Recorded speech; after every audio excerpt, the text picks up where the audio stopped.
ആകാശം തെളിഞ്ഞു കിടക്കുകയാണ്. ആത്മാവിൻ്റെ ആകാശങ്ങൾ. ഈ ആകാശത്തിലേക്കുള്ള യാത്രയിൽ ചില ധ്യാന വിചാരങ്ങളോട് കൂടി നിന്നുകൊണ്ട്, വചനങ്ങളുടെ അകമ്പടിയോടുകൂടി ചില കവിതകളുമായി ഒരു യാത്ര. അതാണ് ആത്മാവിൻ്റെ ആകാശങ്ങൾ.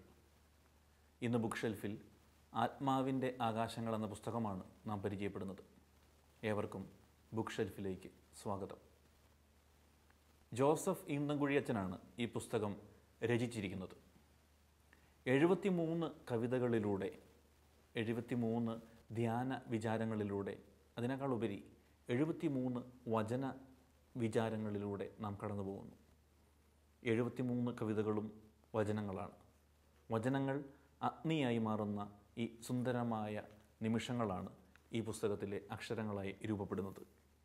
കണ്ണാടി പൊട്ടുകൾ പോലെ ചില കുറിപ്പുകൾ. ധ്യാനത്തിൻ്റെ പ്രകാശവും സരളതയുടെ സൗന്ദര്യവും കുറുമ്പിൻ്റെ മിന്നലാട്ടവും കൊണ്ട് ഈ കവിതകൾ കൂടുതൽ മികച്ചു നിൽക്കുകയാണ്. ഓരോ കവിതയ്ക്കും എന്തൊക്കെയോ നമ്മോട് സംസാരിക്കാനുണ്ട്. ഓരോ കവിത വായിക്കുമ്പോഴും ഓരോ വചനഭാഗം വീണ്ടും വീണ്ടും ഉരുവിടുന്ന ഒരു മനോഭാവവും ആ ഒരു അവസ്ഥയും വായനക്കാരനുണ്ടായേക്കാം. പക്ഷേ എവിടെയോ ഒരു കുറുമ്പും എവിടെയോ ചില പ്രകാശങ്ങളുമൊക്കെ ഒളിച്ചു വച്ചിട്ടുണ്ട്. അതാണ് ഈ കവിതകളെ കൂടുതൽ വ്യത്യസ്തമാക്കുന്നത്. അതാണ് ഈ കവിതകളുടെ ബലം. കരളിലെ വാൾ. പിറക്കാനൊരിടം തേടി വചനം ഉലകം ചുറ്റി, ആദിയിലെന്നതുപോലെ. ഇതാ ദാസി, കന്യക തലകുനിച്ചു. വചനം മാംസമായി ശരീരമെടുത്തു. വാൾ സമ്മാനമായി കരളിലും കിട്ടി. മാംസമായ വചനം മൂലം ലോകം അവളെ കീർത്തിച്ചു.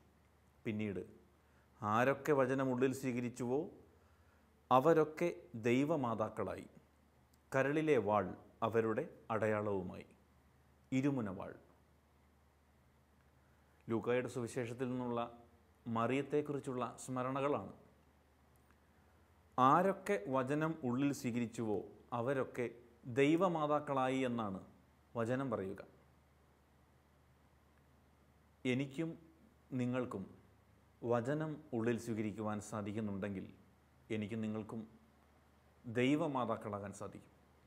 വചനത്തെ ഉള്ളിൽ നാം പേറുമ്പോൾ, വചനം ഉള്ളിൽ സ്വീകരിക്കുമ്പോൾ, അത് കൊണ്ടു നടക്കുമ്പോൾ തീർച്ചയായിട്ടും ദൈവമാതാക്കളാകാനുള്ള അനുഗ്രഹം എനിക്ക് നിങ്ങൾക്കും കിട്ടുകയാണ്. പലപ്പോഴും നമ്മിൽ സംഭവിക്കാതെ പോകുന്നത് ഈ വചന സ്വീകരണമാണ്. വചനത്തെ സ്വീകരിക്കാൻ, ദൈവത്തെ സ്വീകരിക്കാൻ നമുക്ക് സാധിക്കുന്നില്ല. വചനം മാംസമായി നമ്മുടെ ഇടയിൽ വസിച്ചുവെന്നാണ് വചനം പറയുക. ഈ വചനത്തെ നാം എന്ന് സ്വീകരിക്കുന്നുവോ അന്ന് ദൈവമാതാക്കളാകാനുള്ള അനുഗ്രഹവും നമ്മോട് ചേർന്ന് നിൽക്കുകയാണ്. അവിടെ മറിയത്തിൽ എന്ന പോലെ നമ്മുടെ ജീവിതത്തിലും വചനം പിറവിയെടുക്കും. പിന്നീട് വരുന്നൊരു കവിത ശോണ വിപ്ലവത്തെക്കുറിച്ചാണ്. ഉണ്ണി, വീഞ്ഞു തീർന്നു. അമ്മ കിതച്ചെത്തി. സോറി, ജോലി തുടങ്ങാനുള്ള ഓർഡർ ഇതുവരെ കിട്ടിയില്ല. മകൻ കൈമലർത്തി.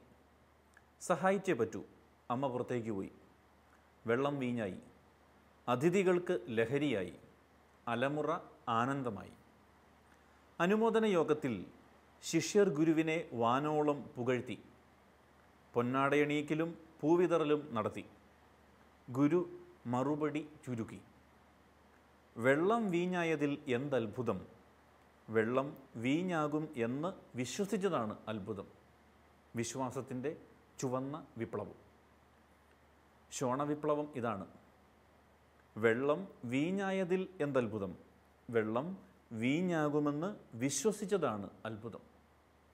വിശ്വാസത്തെക്കുറിച്ചുള്ള നല്ല ചുട്ട മറുപടിയാണ്. വിശ്വാസത്തിൽ എങ്ങനെ ആഴപ്പെടണമെന്ന് ക്രിസ്തു വളരെ മനോഹരമായി കാനായിലെ കല്യാണ വിരുന്നിൽ നമുക്ക് മുമ്പിൽ പറഞ്ഞു തരികയാണ് തൻ്റെ ആദ്യ അത്ഭുതത്തിലൂടെ. വെള്ളം വീഞ്ഞായതിലല്ല, അത് വിശ്വസിച്ചതിലാണ് അത്ഭുതം. അത് വിശ്വസിക്കുമെന്ന ഒരു തീർച്ച നമ്മുടെ ജീവിതത്തിൽ ഉണ്ടാകണം. അല്ലെങ്കിൽ നമ്മുടെ ജീവിതത്തിൽ അവൻ ഇടപെടുമെന്ന, അവൻ നമ്മുടെ ജീവിതത്തിൽ അത്ഭുതങ്ങൾ പ്രവർത്തിക്കുമെന്ന വിശ്വാസമാണ് നമ്മുടെ ജീവിതത്തിലെ ഏറ്റവും വലിയ അത്ഭുതം. ആ വിശ്വാസത്തിലേക്കുള്ള എത്തിനോട്ടത്തിലേക്ക് ഈ കവിത നമ്മെ ക്ഷണിക്കുകയാണ്. മറ്റൊരു കവിത ഉത്തരമില്ലാത്തത് എന്ന കവിതയാണ്. നിത്യജീവൻ തേടാൻ എന്താ നിശ്ചിത വഴി? വഴിയെ പറയാം. ഒരുവൻ നഗര വഴിയിൽ വീണ് കിടന്നു, ചോരയൊലിപ്പിച്ച്. ശ്വാസം നിലയ്ക്കാറായി. അബോധാവസ്ഥയിൽ. വാഹനങ്ങൾ കടന്നുപോയി. അതിൽ പുരോഹിതന്മാരുണ്ടായിരുന്നു. വഴിയാത്രക്കാർ വിട്ടുപോയി. അതിൽ സാമൂഹിക പ്രവർത്തകരും ഉണ്ടായിരുന്നു. വിൽപ്പനക്കാർ ഒളിച്ചുപോയി. അതിൽ സംഘടനക്കാരും ഉണ്ടായിരുന്നു. അവരെല്ലാം തിരക്കിലായിരുന്നു. അതിലേറെ വിവേകികളായിരുന്നു. ഏതോ ഒരു യാചകൻ അവനെ തുണച്ചു. ഒരു തെണ്ടി. മുഷിഞ്ഞ നോട്ടുകൾ ക്ലിനിക്കിൽ ഏൽപ്പിച്ച് അവൻ പറഞ്ഞു, ഇപ്പോഴിത്, ബാക്കി തെണ്ടിക്കൊണ്ടുവരാം, വൈകുന്നേരമാകട്ടെ. അവൻ വാക്കുപാലിക്കുമെന്ന് അധികൃതർ അറിഞ്ഞു. മടങ്ങിയെത്തിയപ്പോൾ മനുഷ്യൻ മരവിച്ചിരുന്നു. നിത്യജീവൻ്റെ നിശ്ചിത വഴി അറിയണമോ? വഴിയെ അറിയും. നല്ല സമറായക്കാരൻ്റെ ഉപമ ഇത്ര മനോഹരമായി മറ്റെവിടെയാണ് നാം കേട്ടത്? വചനത്തിലുണ്ട്. പക്ഷേ ഇന്നിൻ്റെ അവസ്ഥാന്തരങ്ങളിലൂടെ, കാലഘട്ടത്തിൻ്റെ എല്ലാ മുഖങ്ങളോടുകൂടി ഇവിടെ കവിത നമുക്ക് മുമ്പിൽ അവതരിപ്പിച്ചിരിക്കുകയാണ്. പലരും നമുക്ക് മുമ്പിലൂടെ കടന്നുപോയി.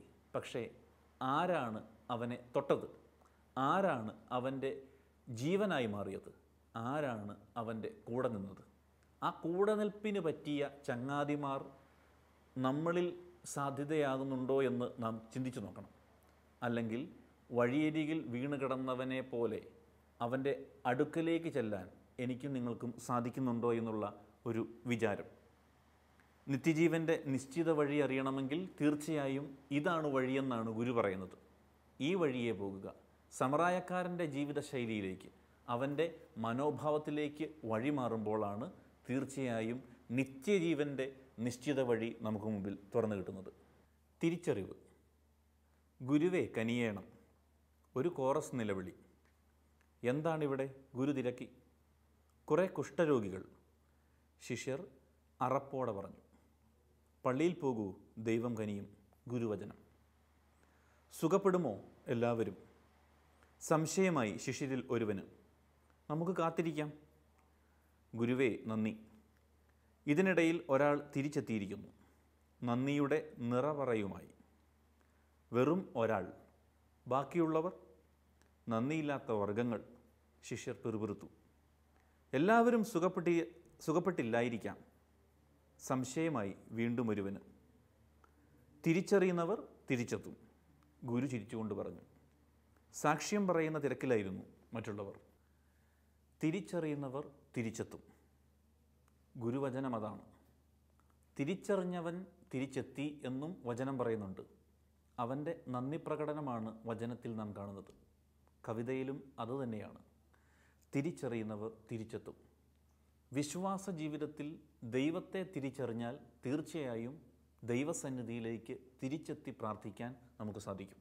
അത് നന്ദി പ്രകടനമായാലും ദൈവമഹത്വമായാലും സ്തുതിഗീതങ്ങളായുമൊക്കെ നാം തിരിച്ചറിഞ്ഞ കാര്യം തിരിച്ചെത്തി ദൈവസന്നിധിയിൽ അർപ്പിക്കും.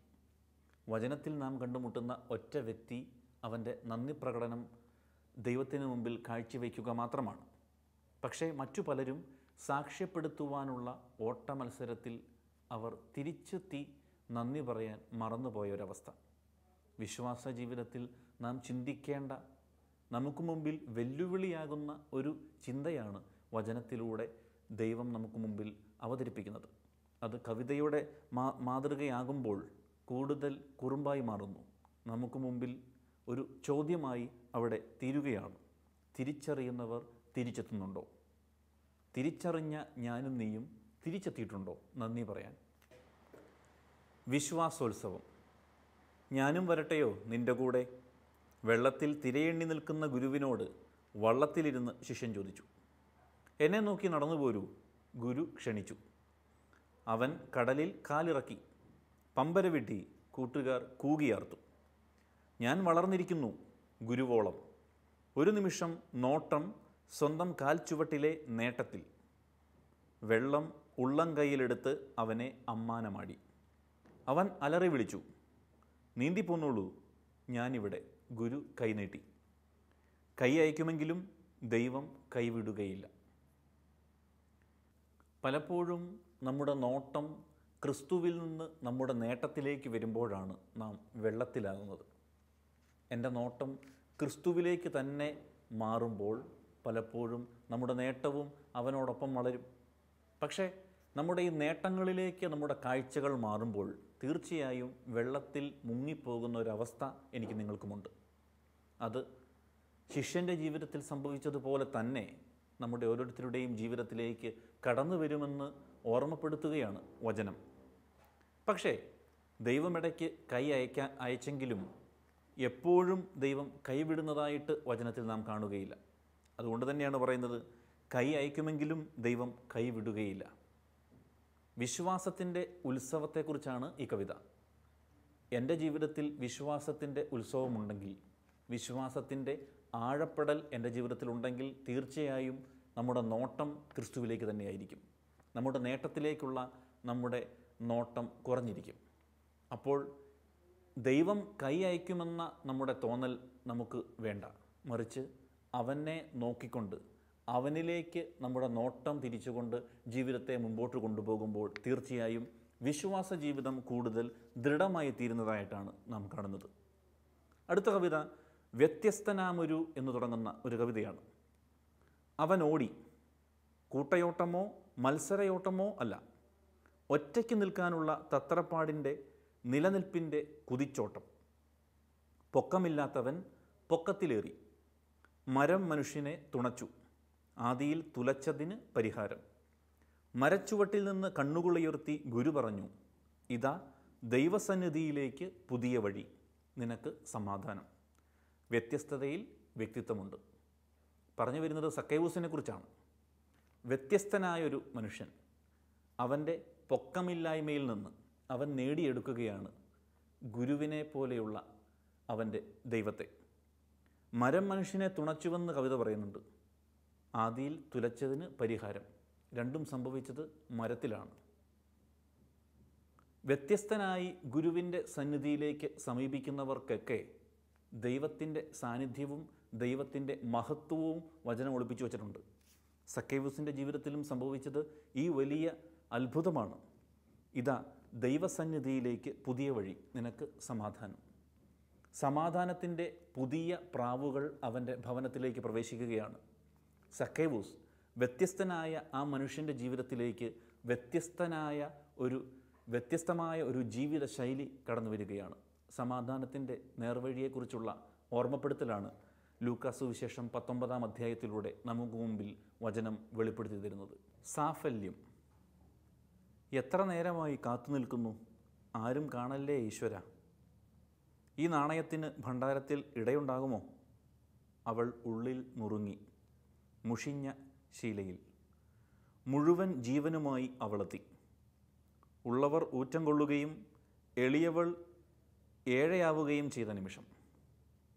പ്രബോധനം നിർത്തി ഗുരു വിരൽ അവൾക്കു നേരെ ചൂണ്ടി. 2 തുട്ടുകൾ ഒരു പെട്ടി നിറയ്ക്കുന്ന മഹാത്ഭുതം അതാ അവിടെ. കേട്ടവർ കൗതുകം പൂണ്ടു. ഇതെന്ത് പുകില്? വിശദീകരണം ഒറ്റ വാചകത്തിൽ ഒതുക്കി. എത്രയെന്നല്ല, എങ്ങനെയെന്നതാണ് നിറവ്. ഇതാണ് സുവിശേഷം. സാഫല്യത്തെക്കുറിച്ചുള്ള വചനങ്ങൾ. ജീവിതത്തിൽ എപ്പോഴാണ് ഒരുവൻ്റെ ജീവിതത്തിലേക്ക് ധന്യത വരുന്നത് എന്ന് ഗുരു വളരെ വ്യത്യസ്തമായ ഒരു സാഹചര്യത്തിലൂടെ അവതരിപ്പിക്കുകയാണ്. വിശദീകരണം ഒറ്റ വാചകത്തിൽ ഒതുക്കുകയാണ്. എത്രയെന്നല്ല, എങ്ങനെയെന്നതാണ് നിറവ്. വചനം വളരെ വ്യക്തമാക്കി സാഫല്യത്തെക്കുറിച്ച് പറയുകയാണ്. ഒരുവൻ്റെ ജീവിതത്തിൽ എപ്രകാരമാണ് ദൈവ സാന്നിധ്യവും അല്ലെങ്കിൽ ദൈവ പ്രീതിയും കിട്ടുന്നത് എന്ന്. എത്രയെന്നല്ല, എങ്ങനെയെന്നുള്ളതാണ് വചനം പറയുന്ന സാഫല്യം. വിധവയുടെ കൊച്ചു കാശിനെക്കുറിച്ചുള്ള ഓർമ്മപ്പെടുത്തലാണിത്.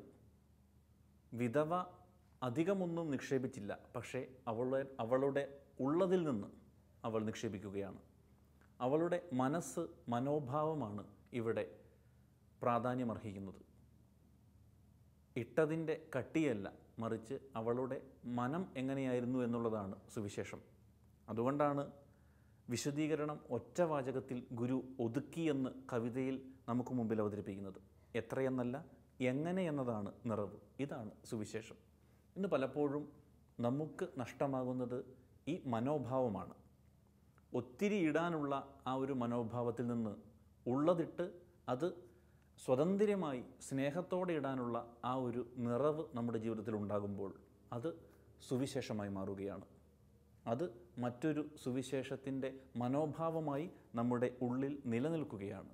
ആ ഒരു മനോഭാവത്തിലേക്കാണ് ക്രിസ്തു നമ്മളെ വചനത്തിലൂടെ കൂട്ടിക്കൊണ്ടുപോകുന്നത്. അതാണ് സാഫല്യം. അടുത്തത് തമ്മിൽ തമ്മിൽ. ഗുരുവേ, മനസ്സുണ്ടാകണമേ.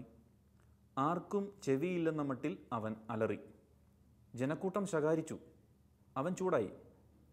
ആനയ്ക്ക് തടിഭാരം, ഉറുമ്പിന് അരിഭാരം, എൻ്റെ ദുഃഖം എനിക്ക് വലിയ ദുഃഖം. മനസ്സുണ്ടാകണമേ. അവൻ വീണ്ടും തൊണ്ട ചെണ്ടയാക്കി. ഗുരു പതുക്കെ തിരിച്ചു വന്നു.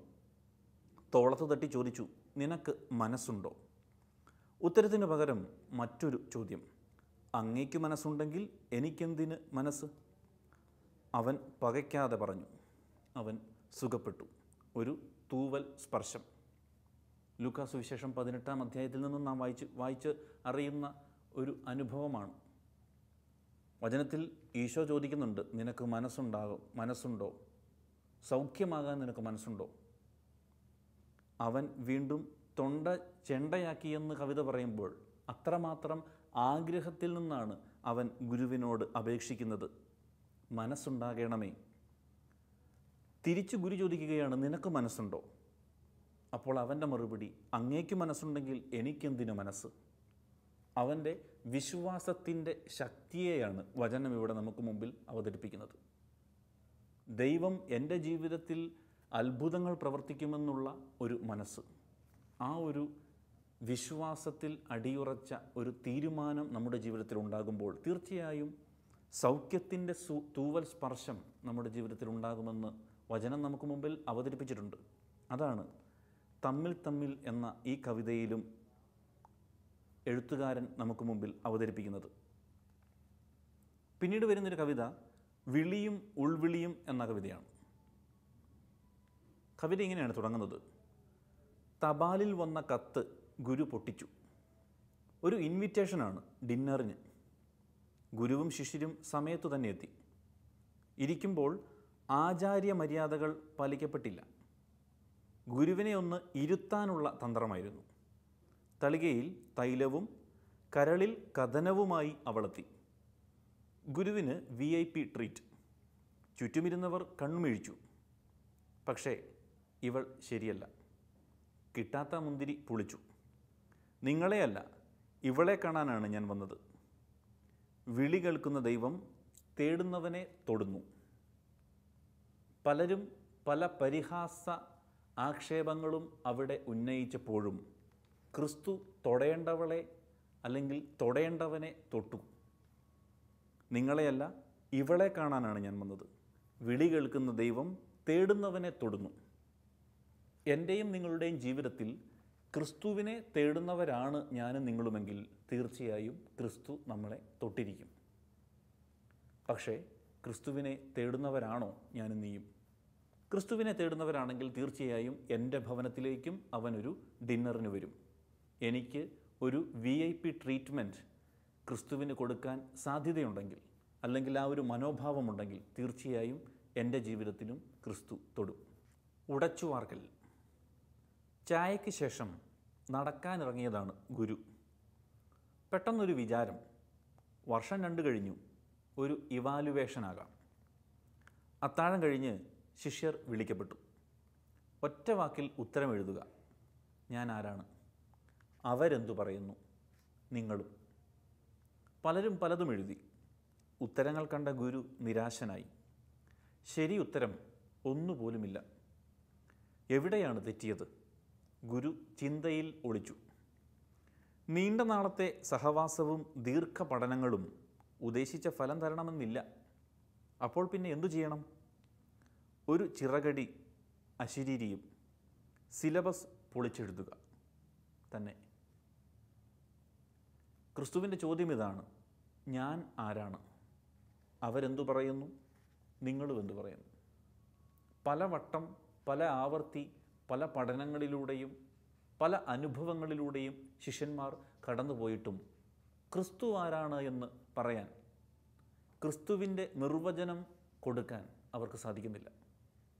പലവട്ടം ഞാനും നീയും ക്രിസ്തുവിനോടൊപ്പം തന്നെയുണ്ട്. വിശ്വാസത്തിൻ്റെ പഠനങ്ങളിലൂടെയും അതിൻ്റെ ബാലപാഠങ്ങളിലൂടെയും ഒക്കെ ഞാനും നീയും കടന്നുപോയിട്ടുണ്ട്. പക്ഷേ ക്രിസ്തു ആരാണ് എന്ന് എന്നോടും നിന്നോടും ഇന്ന് ചോദിച്ചാൽ എനിക്കും നിനക്കുമുള്ള ഉത്തരമെന്താണ്? അവൻ ആരാണെന്നാണ് ഞാനും നീയും പറയുക? ആ സൗഹൃദത്തെ എന്തു പേരിട്ട് വിളിക്കാം? ഒരു വട്ടം ആലോചിക്കേണ്ട ഒരു ചിന്ത തന്നെയാണ് ഞാൻ ആരാണ് എന്ന ക്രിസ്തുവിൻ്റെ ഈ ചോദ്യം. ആ ചോദ്യം നമ്മോട് തന്നെ നമുക്ക് ചോദിക്കാം. ആ ചോദ്യത്തിൻ്റെ ഉത്തരം ഒരു ഉടച്ചു വാർക്കലാണ് എന്നാണ് ഈ കവിതയിലൂടെ എഴുത്തുകാരൻ നമുക്ക് മുമ്പിൽ അവതരിപ്പിക്കുന്നത്. സൗന്ദര്യ ലഹരി. നാഥ, ഒരു നാൾ കൂടി ഇവിടെ പാർക്കാം, ഇവിടെ സ്ഥിരതാമസമാക്കിയാലോ? വിശപ്പില്ല, ദാഹമില്ല, വിഷമതകൾ ഒന്നുമില്ല. പലതരത്തിലുള്ള ആശയങ്ങൾ ഉയർന്നു. നിങ്ങൾക്കെന്താ പ്രശ്നം? ഗുരു ചോദിച്ചു. ഏലിയായെയും മോശയെയും ഞങ്ങൾ കണ്ടു. നിൻ്റെ ഉണ്മയും വെണ്മയും കണ്ടു. നിൻ്റെ സത്തയും സൗന്ദര്യവും കണ്ടു. നീ ഒത്തിരി മാറിയിരിക്കുന്നു. ഗുരു പറഞ്ഞു, ഞാനല്ല, നിങ്ങളാണ് മാറിയത്. വരൂ, നമുക്ക് സമതലങ്ങളിലേക്ക് പോകാം. മലയിറങ്ങുമ്പോഴും മനസ്സ് മുകളിലായിരുന്നു. ചിറക് വിശാലമായി വിരിച്ച ഒരു പരുന്ത് ആകാശത്തിൽ വട്ടം വരച്ചുകൊണ്ടിരുന്നു. ഈശോയുടെ രൂപാന്തരീകരണമാണ് സംഭവം. നിൻ്റെ ഉണ്മയും വെണ്മയും ഞങ്ങൾ കണ്ടുവെന്നാണ് ശിഷ്യർ പറഞ്ഞത്. നിൻ്റെ സത്തയും സൗന്ദര്യവും കണ്ടു. നീ ഒത്തിരി മാറിയിരിക്കുന്നു. പക്ഷേ ഈശോയുടെ ഉത്തരം അതല്ല. ഗുരു പറയുകയാണ്, ഞാനല്ല, നിങ്ങളാണ് മാറിയത്. നിങ്ങളുടെ കാഴ്ചപ്പാടാണ് മാറിയത്. നിങ്ങളുടെ ദൈവ അവബോധമാണ് മാറിയത്. ക്രിസ്തുവിനെ ഞാനും നീയുമൊക്കെ കണ്ടുകൊണ്ടിരിക്കുന്നുണ്ട്. അവൻ്റെ മാറ്റങ്ങളും അവൻ്റെ ഇടപെടലുമൊക്കെ ഞാനും നീയും കാണുന്നുണ്ട്. പക്ഷേ എപ്പോഴെങ്കിലും ഞാൻ തിരിച്ചറിഞ്ഞിട്ടുണ്ടോ എൻ്റെ കാഴ്ചപ്പാടുകൾ മാറിയത്, എൻ്റെ രീതികൾ മാറിയത്, ക്രിസ്തുവിനെ ഞാൻ നോക്കാൻ പഠിച്ച ശൈലികളൊക്കെ മാറുന്നത് ഞാനും നീയും തിരിച്ചറിഞ്ഞിട്ടുണ്ടോ? ഒരു ചോദ്യമാണ്. മത്തായിയുടെ സുവിശേഷത്തിൽ നിന്നാണ്, 17-ാം അധ്യായമാണ്. മാറിയത് ഞാനാണ് എന്ന് തിരിച്ചറിയുമ്പോൾ അവിടെയാണ് ക്രിസ്തു അവബോധം നമ്മിൽ സംഭവിക്കുക. ക്രിസ്തു പിറവിയെടുക്കുക എന്നൊക്കെ ദൈവശാസ്ത്ര പണ്ഡിതന്മാരൊക്കെ നമുക്ക് മുമ്പിൽ തുറന്നു വയ്ക്കുന്നതും ഈ ഒരു അനുമാനത്തിൽ നിന്നാണ്, അല്ലെങ്കിൽ ഈ ഒരു വചന പശ്ചാത്തലത്തിൽ നിന്നാണ്. ക്രിസ്തുവിനെ അറിയുമ്പോൾ അല്ലെങ്കിൽ ക്രിസ്തുവിനെ മനസ്സിലാക്കുമ്പോൾ നമുക്ക് തിരിച്ചറിയാൻ പറ്റും നമ്മുടെ ജീവിതവും മാറിയിരിക്കുന്നു. കാരണം അവനെ അറിയുമ്പോഴാണ് നമ്മുടെ ജീവിതത്തിൽ മാറ്റങ്ങൾ സംഭവിക്കുന്നത്. അടുത്തത് മനസ്സിലാക്കപ്പെടുന്നതിനേക്കാൾ എന്ന ശീർഷകത്തിലുള്ള ഒരു കവിതയാണ്. നിന്നോടുകൂടി മരിക്കേണ്ടി വരുമെങ്കിൽ അതിനും ഞാൻ റെഡി, ശിഷ്യരിൽ പ്രമുഖൻ വീറോടെ പറഞ്ഞു. ഇവനൊരു പാവം, ആരംഭശൂരൻ.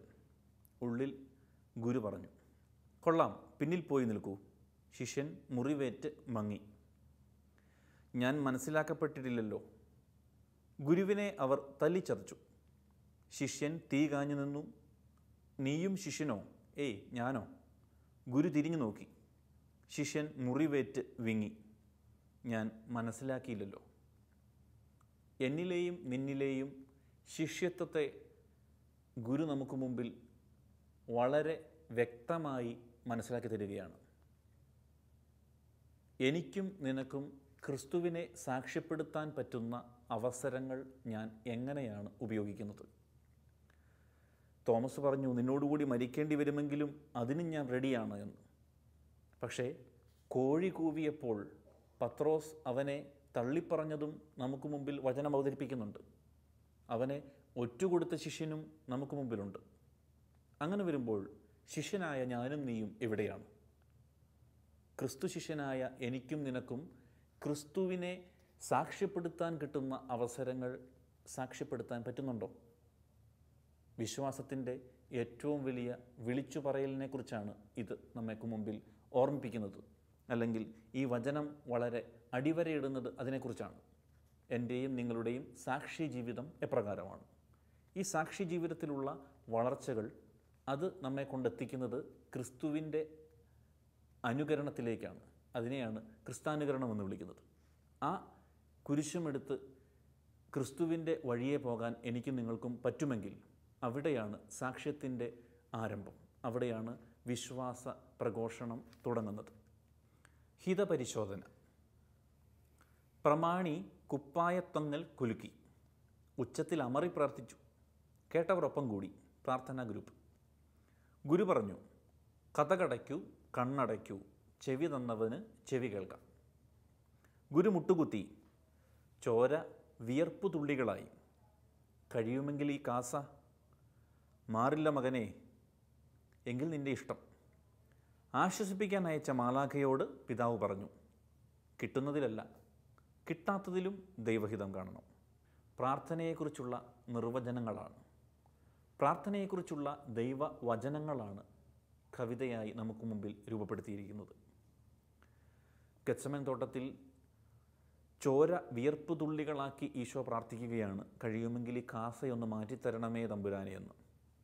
അപ്പോൾ ഈ പിതാവിൻ്റെ ഉത്തരം ഇപ്രകാരമാണ്, മാറില്ല മകനെ, എന്ന നിൻ്റെ ഇഷ്ടം. ജീവിതത്തിൽ പ്രാർത്ഥനകളിലൂടെ നാം നേടിയെടുക്കാൻ ആഗ്രഹിക്കുന്ന നിരവധി കാര്യങ്ങളുണ്ട്. ആ നിരവധി കാര്യങ്ങളെ നോക്കി ക്രിസ്തു പറയുകയാണ്, കിട്ടുന്നതിലല്ല കിട്ടാത്തതിലും ലഭിക്കാത്തതിലും അത്ഭുതങ്ങൾ നടക്കാത്തതിലും ദൈവഹിതം കാണണമെന്നും വിശ്വാസ ജീവിതത്തിൽ എപ്രകാരം ആഴപ്പെടണമെന്നും വിശ്വാസവും സ്നേഹവും കരുണയുമൊക്കെ ക്രിസ്തീയ ജീവിതത്തിൽ എപ്രകാരമാണ് നിഴലിക്കേണ്ടതെന്നും ആത്മാവിൻ്റെ ആകാശങ്ങളെന്ന ഈ കവിതകളിലൂടെയെല്ലാം നമുക്ക് മുമ്പിൽ എഴുത്തുകാരൻ മനോഹരമായി അവതരിപ്പിച്ചിരിക്കുകയാണ്. വചനത്തിൻ്റെ വളരെ ശക്തമായ പിൻബലത്തിൽ ക്രിസ്തു ദർശനങ്ങളെ മനോഹരമായി നമുക്ക് മുമ്പിൽ അവതരിപ്പിക്കുമ്പോൾ ഓരോ ക്രിസ്തീയ വിശ്വാസിയെയും അവൻ്റെ വിശ്വാസത്തെ വെല്ലുവിളിക്കാൻ എഴുത്തുകാരന് സാധിക്കുന്നുണ്ട്. അവൻ്റെ ക്രിസ്തു വിശ്വാസത്തിലുള്ള ആഴം എപ്രകാരമാണ് എന്ന് തിരിച്ചറിയാൻ അവനെ പ്രേരിപ്പിക്കുന്ന ഒരു പുസ്തകമാണ് ഈ കവിതകളിലൂടെ, ആത്മാവിൻ്റെ ആകാശങ്ങൾ എന്ന പുസ്തകത്തിലൂടെ ജോസഫ് ഈന്തൻകുഴിയച്ചൻ നമുക്ക് മുമ്പിൽ അവതരിപ്പിക്കുന്നത്. അല്ലെങ്കിൽ അദ്ദേഹത്തിൻ്റെ ശ്രമം അതാണ്. ഈ ശ്രമം മനോഹരമായി അദ്ദേഹം പൂർത്തിയാക്കി എന്ന് തന്നെ നമുക്ക് പറയാൻ സാധിക്കും. കാരണം ഈ കുറുമ്പുകളിലൂടെ, കുസൃതികളിലൂടെയും പുതിയ ഭാഷാരീതികളിലൂടെയുമൊക്കെ ഈ കവിതകൾ നമുക്ക് മുമ്പിൽ അവതരിപ്പിച്ച് അദ്ദേഹം പറഞ്ഞു വയ്ക്കുന്നത് ക്രിസ്തു ദർശനത്തിൽ എപ്രകാരം എനിക്കും നിങ്ങൾക്കും ആഴപ്പെടാൻ സാധിക്കും. ക്രിസ്തുവിനെ മുന്നിൽ നിർത്തിക്കൊണ്ട് അവൻ്റെ വഴിയിൽ, അവൻ്റെ യാത്രയിൽ നമുക്കെങ്ങനെ ഒരുമിച്ച് യാത്ര പോകാൻ പറ്റും. ആ കുറുമ്പുകളോടെ, ആ കുസൃതികളോടെ ഈ കവിതകൾ മനോഹരമായി ജോസഫ് അച്ഛൻ നമുക്ക് മുമ്പിൽ തരുന്നുണ്ട്. അതുകൊണ്ടാണ് ആത്മാവിൻ്റെ ആകാശങ്ങൾ തുറന്നിരിക്കുന്നു. ആത്മാവിൻ്റെ ആകാശങ്ങളിലേക്ക് യാത്ര പോകാൻ ഈ വിഷയങ്ങളെല്ലാം, ഈ വചനങ്ങളെല്ലാം നമുക്ക് കൂട്ടായി തീരുന്നത്.